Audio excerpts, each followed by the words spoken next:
അതുകൊണ്ട് ഓപ്പണിംഗ് സീനിൽ കവാക്കി അവനാണെങ്കിൽ ഇപ്പൊ ആ വില്ലന്റെ മുൻപിലേക്ക് വരികയാണ്. അവനാണെങ്കിൽ കവാക്കിയെ കണ്ട് ഭയങ്കര സന്തോഷം.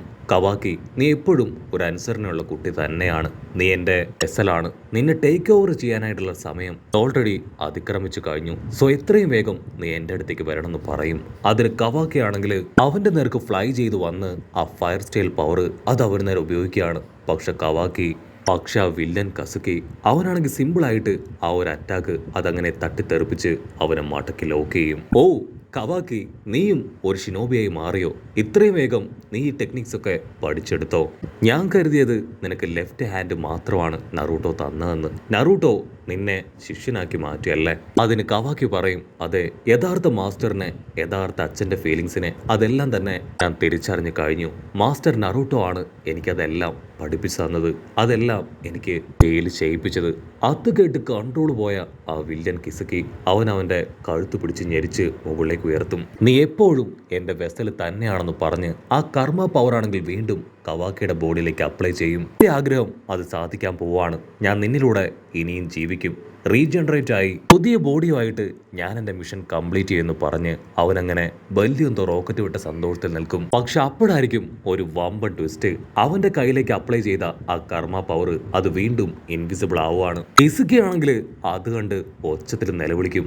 ഓ നോ എന്ന് പറഞ്ഞ് അവൻ അലറുമ്പോഴേക്കും പതിയെ അവനങ്ങനെ തകർന്ന് പൊടിയായി താഴേക്ക് വീഴുകയാണ്. ആക്ച്വലി നമ്മുടെ കിസുക്കി അവൻ ക്ലൗൺ ജിപ്സു അത് ട്രെയിൻ ചെയ്തിരുന്നു. സോ അവന്റെ വെറും ഒരു ക്ലൗണിനെ മാത്രമാണ് അവൻ ആ വില്ലന്റെ മുൻപിലേക്ക് അയച്ചത്. ഇപ്പൊ അവനോട് അവസാനമായിട്ട് പറയും, നിനക്ക് എന്തെങ്കിലും ലാസ്റ്റ് ആയിട്ട് പറയാനുണ്ടോ? ഞാൻ ഇന്നു മുതൽ സ്വതന്ത്രനാണ്, ആരുടെയും വെസലല്ല ഞാൻ എന്ന് പറഞ്ഞ് അവൻ ചാടി വന്ന് ആ വില്ലന്റെ തലയിൽ ആഞ്ഞു ചവിട്ടും. അവന്റെ ബാക്കിയുള്ള ബോഡി പാർട്സും കാറ്റോട് കാറ്റ് അങ്ങനെ പൊടിയായി പറന്നു പോവും. പിന്നീട് കവാക്കി സ്ലോ മോഷനിൽ നടന്ന് നറൂട്ടോയുടെ അടുത്തേക്ക് വരും. നറൂട്ടോയ്ക്കാണെങ്കിൽ കവാക്കിയെ കാണുമ്പോൾ ഭയങ്കര അഭിമാനം. സാസുകയാണെങ്കിൽ ആ കാഴ്ച കണ്ട് ഹാപ്പി ആയിട്ട് അവിടേക്ക് കടന്നു വരും. അപ്പോഴായിരിക്കും ഒരു വമ്പൻ ട്വിസ്റ്റ് കൊടുത്തുകൊണ്ട് പക്ഷേ ബൊറൂട്ടോ അവനിപ്പോ അവിടേക്ക് ഫ്ലൈ ചെയ്ത് വരിക. അവന്റെ ബോഡിയിൽ ആ മോമോസുകി ഒട്സുചി അവൾ എത്തിക്കഴിഞ്ഞു. കംപ്ലീറ്റ് ആയിട്ടും ബൊറൂട്ടോയുടെ ബോഡി അവൾ ടേക്ക് ഓവർ ചെയ്തിരിക്കുകയാണ്. നമ്മുടെ ആൾക്കാരാണെങ്കിൽ ആ കാഴ്ച കണ്ട് ഒരു സെക്കൻഡ് അങ്ങനെ ഫ്രീസ് ആയിട്ട് നിൽക്കും. കവാക്കി ആണെങ്കിൽ ദേഷ്യപ്പെട്ട് പറയും, കിസുക്കിയെ ഓൾറെഡി ഞങ്ങൾ നശിപ്പിച്ചു കളഞ്ഞു. ഇനി 10 ടൈലിന് ഫുഡായിട്ട് കൊടുക്കാനായിട്ട് ആരും തന്നെ ഇവിടെ ബാക്കിയില്ല. എന്റെ ബോഡിയിൽ ഉണ്ടായിരുന്ന ആ കർമ്മ പവറും പോയി. സോ മര്യാദയ്ക്ക് ബൊറൂട്ടോയുടെ ബോഡി അത് ഉപേക്ഷിച്ച് പോകുന്നതാണ് നിനക്ക് നല്ലത്. അത് കേട്ട് ഇപ്പൊ അവൻ ചിരിക്കുകയാണ്. ഒരു കാരണവശാലും ഞാൻ പോവില്ല. നിന്റെ എക്സ്പെക്ടേഷൻസ് എല്ലാം തന്നെ തകരാനായിട്ട് പോവാണ്. കവാക്കിക്കാണെങ്കിൽ കൺട്രോൾ പോവും.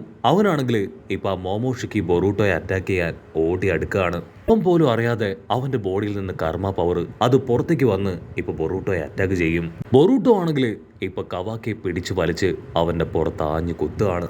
അത് കണ്ട സാസുക അവൻ ബൊറൂട്ടോയെ അങ്ങനെ ഹിറ്റ് ചെയ്ത് ദൂരേക്ക് തെറിപ്പിക്കും. ബൊറൂട്ടോ ആണെങ്കിൽ ഹായ് ആയിട്ട് പറയും, എന്ത് കരുതി കർമ്മ പവർ എന്നെ വിട്ടു പോയെന്നോ? ഒട്സുസുജിയുടെ ആ ഒരു ഡാറ്റ അതിപ്പോഴും നിന്റെ ബോഡിയിൽ തന്നെയുണ്ട്. അതുകൊണ്ട് തന്നെ കർമ്മ പവർ നിന്നെ വിട്ട് പോവില്ല. 50% ഓൾറെഡി എല്ലാം തന്നെ സക്സസ്ഫുൾ ആയി കംപ്ലീറ്റ് ആയി കഴിഞ്ഞു. എന്തൊക്കെ സംഭവിച്ചാലും, ആരൊക്കെ എതിർത്താലും, ആരൊക്കെ കുറുകെ വന്നാലും നീ ഒട്സുസുജിയിലെ ഒരു മെമ്പറായി തീർന്നേ പറ്റൂ. ആ 10 ടൈലിന് കൊടുക്കാനുള്ള അടുത്ത ഫ്രൂട്ട് അത് നീ തന്നെയാണ്. നിന്നിലൂടെ ഒരു ഡീസന്റ് ഫ്രൂട്ട് അതെനിക്ക് സ്വന്തമാക്കാൻ പറ്റുമെന്ന് പറഞ്ഞ് ബൊറൂട്ടോ ആണെങ്കിൽ ഇപ്പൊ കവാക്കിയുടെ അടുത്തേക്ക് നടന്നെടുക്കും. ഈ കാര്യങ്ങളെല്ലാം കേട്ട് സാസുകയാണെങ്കിൽ ചിത്തോരി പവർ ഉപയോഗിച്ച് ബൊറൂട്ടോയെ നിർത്താതെ അറ്റാക്ക് ചെയ്തുകൊണ്ടേ ഇരിക്കുകയാണ്. പക്ഷെ ഇത്തവണ ബൊറൂട്ടോ ആണെങ്കിൽ കർമ്മ പവർ ഉണ്ടായിട്ടും അവന്റെ പവർ ഒന്നും തന്നെ അബ്സോർബ് ചെയ്യില്ല. ആ കാര്യം ചിന്തിച്ച് ഇപ്പൊ സാസുക ഒന്ന് കൺഫ്യൂസ്ഡ് ആവും. സാസുകയാണെങ്കിൽ അമുത്രാസ് ഫയർ ഉപയോഗിച്ച് അവനെ കത്തിക്കാനായിട്ട് ശ്രമിക്കും. അതിന് ബൊറൂട്ടോ ആണെങ്കിൽ അവന്റെ ക്ലൗഡിനെ തള്ളിവിട്ട് ആ ഫയറിൽ നിന്നും രക്ഷപ്പെട്ടു പോവാണ്. സാസുക പറയും, ബൊറൂട്ടോയ്ക്ക് അവന്റെ കോൺഷ്യസ് നഷ്ടപ്പെട്ടു. അവന്റെ ചക്ര പവർ ഡ്രൈൻ ആയിരിക്കുകയാണ്. അവന്റെ ചക്ര പവർ അവന് തിരികെ പിടിക്കാൻ കഴിഞ്ഞാൽ തീർച്ചയായിട്ടും ബൊറൂട്ടോ അവന്റെ റിയൽ സോളിലേക്ക് ഡൈവേർട്ട് ആവാനുള്ള ചാൻസ് കൂടുതലാണ്. ഉടനെ ബൊറൂട്ടോയുടെ ബോഡിയിലുള്ള ആ മോമോസുക്കി അവന് കാര്യം പിടികിട്ടും. സാസുക അവൻ എല്ലാ സീക്രട്സും മനസ്സിലാക്കുകയാണെന്ന്. സോ ആദ്യം സാസുകയെ തകർക്കാനായിട്ട് അവൻ കാര്യമായിട്ട് പ്ലാൻ ചെയ്യും. ഇവിടെ കവാക്കിയും സാസുകയും അവർ രണ്ടുപേരും കാര്യമായിട്ട് ഡിസ്കസ് ചെയ്ത് ഒരു കൈവിട്ട പരീക്ഷണം നടത്താനായിട്ട് അങ്ങനെ റെഡിയായിട്ട് നിൽക്കും. ബൊറൂട്ടോ ആണെങ്കിൽ ഇൻവിസിബിൾ റെസൻ ഗൺ പവർ അതുപയോഗിച്ച് സാസുകയെയും കവാക്കിയെ അറ്റാക്ക് ചെയ്യാണ്. ബൊറൂട്ടോ ആണെങ്കിൽ കവാക്കിക്ക് നേരെ വരും. ഉറപ്പായാലും നിന്നെ എനിക്ക് വേണം, തീർച്ചയായിട്ടും നിന്നെ ഞാൻ ആർക്കും വിട്ടുകൊടുക്കില്ല എന്ന് പറയും. അത് കേട്ട് കവാക്കി ആണെങ്കിൽ ബൊറൂട്ടോയായിട്ടുണ്ടായിരുന്ന ആ ഹാപ്പി മൊമെന്റ്സ് ആലോചിക്കുകയാണ്. ബൊറൂട്ടോ അവനിപ്പോൾ ഒരു മോൺസ്റ്ററായി തീർന്നിരിക്കുകയാണ്. അവനങ്ങനെ കവാക്കിയുടെ തൊട്ടടുത്ത് എത്തേണ്ട താമസം. കവാക്കി അവൻ ഫയർ പവർ ഉപയോഗിച്ച് അവന്റെ ബോഡി തന്നെ കത്തിയിരിക്കുകയാണ്. അത് കണ്ട് ബൊറൂട്ടോയും സാസുകയും എല്ലാവരും ഷോക്കാവും. നിനക്കൊരിക്കലും എന്റെ ബോഡി അത് ലഭിക്കാനായിട്ട് പോകുന്നില്ല. 10 ടൈലിന് ഭക്ഷണമായിട്ട് എന്നെ ഞാൻ തരില്ല. ആ ഡൈമണ്ട് അത് ക്രിയേറ്റ് ചെയ്യാൻ ഞാൻ സമ്മതിക്കില്ല. ഒമോഷിക്കാണെങ്കിൽ വേറെ വഴിയില്ല. ചക്ര പവർ അത് അബ്സോർബ് ചെയ്തിട്ടില്ല എങ്കിൽ അവന്റെ വെസലായിട്ടുള്ള കവാക്കി അവൻ മരണപ്പെടും. മറ്റൊന്നും ചിന്തിക്കാതെ ബൊറൂട്ടോ മോമോസുക്കി അവനാണെങ്കിൽ ഇപ്പൊ ചക്ര പവർ അബ്സോർബ് ചെയ്തെടുക്കുകയാണ്. അടുത്ത നിമിഷം ചക്ര പവർ എത്തിയതും ബൊറൂട്ടോയുടെ റിയൽ സോള് അത് അവേക്കനാവുകയാണ്. ആ കാര്യം മനസ്സിലാക്കിയ മോസുക്കി അവനാണെങ്കിൽ വീണ്ടും ഒരു പോർട്ടൽ ക്രിയേറ്റ് ചെയ്യാൻ ശ്രമിക്കും. പക്ഷെ അവനെ കൊണ്ട് പൂർണ്ണമായിട്ടും ആ പോർട്ടൽ ക്രിയേറ്റ് ചെയ്യാൻ സാധിക്കില്ല. റിയൽ ബറൂട്ടോ ആണെങ്കിൽ അവന്റെ കൺട്രോള് അത് തിരികെ പിടിക്കാനായിട്ട് ശ്രമിക്കുകയാണ്. അവൻ അവന്റെ സർവ്വശക്തിയും എടുത്ത് ആ ഒരു കൊമ്പ് അത് പിടിച്ചു വലിച്ച് രണ്ടായിട്ടൊരൊറ്റ ഒടി. ആ ഒരു ഒടിക്കലില് ഇപ്പൊ മോമോസുക്കി അവന്റെ ബോഡി വിട്ട് പുറത്തേക്ക് പോയി. ബൊറൂട്ടോ അവൻ ബോധം കെട്ട് താഴെ വീഴും. കട്ട് ചെയ്ത ഇവിടെ നറൂട്ടോ അവനാണെങ്കിൽ അവന്റെ ഇന്നർ മൈൻഡിലേക്ക് വരികയാണ്. അവൻ ചുറ്റും നോക്കും. തൊട്ടു പുറകിലായിട്ട് വളരെ കാം ഡൗൺ ആയി നൈൻടെയിൽ അങ്ങനെ കിടക്കുകയാണ്. നൈൻടെയിൽ എന്ത് സംഭവിച്ചു? നമ്മുടെ പ്ലാൻ അത് വർക്കൗട്ട് ആയോ? നീ എന്താ ഡണ്ണായിട്ട് ഇരിക്കണേന്ന് ഇപ്പൊ നറൂട്ടോ അവനോട് ചോദിക്കും.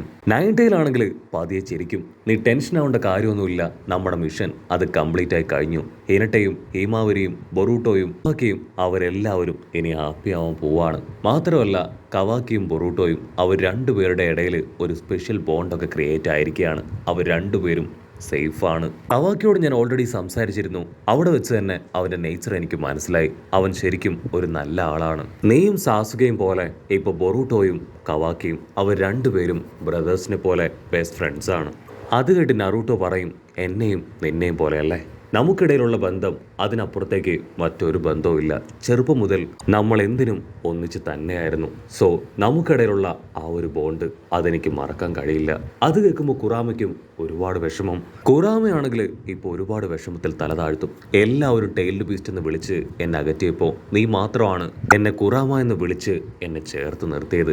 എൻ്റെ നെഗറ്റീവ്സ് എല്ലാം പതിയെ പതിയെ മാറ്റി നീ എന്നെ നല്ലൊരാളാക്കി മാറ്റി. ഒരേ ഒരു ചിന്ത നാശം മാത്രമായിരുന്നു. അതിൽ നിന്ന് എന്നെ ഡൈവേർട്ട് ചെയ്ത് നീയാണ് ഇങ്ങനെയാക്കി മാറ്റിയത്. എനിക്ക് ഈ അവസാന സമയത്തും ഒരുപാട് സന്തോഷമുണ്ട്. ആ ഒട്സുസുഗിയെ പോലുള്ള ഒരു ഭീകരനെ തോൽപ്പിക്കാനായിട്ട് കഴിഞ്ഞു. ഇത് നമ്മുടെ രണ്ടുപേരുടെയും ആണ്. ഇതിനുശേഷം നമുക്ക് ഒരുമിച്ച് ഒരു മുന്നോട്ട് പോക്ക് അതുണ്ടാവില്ല എന്ന് പറയും. നറൂട്ടോയ്ക്ക് ആണെങ്കിൽ അത് കേട്ട് ഭയങ്കര ഷോക്ക്. കുറാമയാണെങ്കിൽ ഇപ്പൊ നറൂട്ടോ ആയിട്ട് ഫേസ്റ്റ് ബോംബ് അടിക്കും. അതിനുശേഷം കുറാമ പറയും, സത്യത്തില് ഈ ഒരു ബാറ്റിൽ മരണം ലഭിച്ചത് അത് നിനക്കല്ല എനിക്ക് മാത്രമാണെന്ന് പറയും. അത് കേട്ട് ഒരു സെക്കൻഡ് നറൂട്ടോ അവനങ്ങനെ ഫ്രീസായിട്ട് നിൽക്കുകയാണ്. അങ്ങനെ ഒരു ട്വിസ്റ്റ് അതവൻ പ്രതീക്ഷിച്ചതല്ല. എൻ്റെ ലൈഫ് അതുമാത്രം സാക്രിഫൈസ് ചെയ്താണ് ഈ ഒരു ഫൈറ്റിന് ഞാൻ നിന്നോടൊപ്പം ചേർന്ന് നിന്നത്. സോ നാശം അതെനിക്ക് മാത്രമാണെന്ന് പറഞ്ഞ് കുറാമയാണെങ്കിൽ പതിയെ പതിയെ ഡിസപ്പിയർ ആവാനായിട്ട് തുടങ്ങും. കുറാമയാണെങ്കിൽ ഇപ്പം നറൂട്ടോയുടെ കണ്ണുകളിലേക്ക് നോക്കും. ഇനി നിന്നോടൊപ്പം ഞാനില്ല.